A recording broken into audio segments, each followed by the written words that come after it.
یہاں تک کہ سورج کے طلوع ہونے کے مقام پر پہنچا تو دیکھا کہ وہ ایسے لوگوں پر طلوع ہوتا ہے جن کے لیے ہم نے دھوپ سے بچاؤ کی کوئی اوٹ نہیں بنائی تھی۔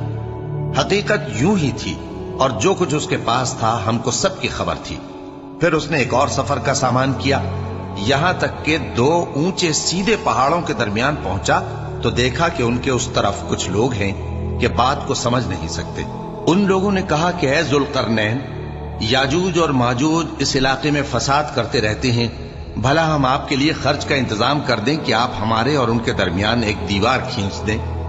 ذوالقرنین نے کہا کہ خرچ کا جو مقدور اللہ نے مجھے بخشا ہے وہ بہت اچھا ہے، تم مجھے قوت بازو سے مدد دو، میں تمہارے اور ان کے درمیان ایک مضبوط رکاوٹ بنا دوں گا۔ تم لوہے کے بڑے بڑے تختے میرے پاس لاؤ۔ چنانچہ کام جاری کر دیا گیا، یہاں تک کہ جب اس نے دونوں پہاڑوں کے درمیان کا حصہ برابر کر دیا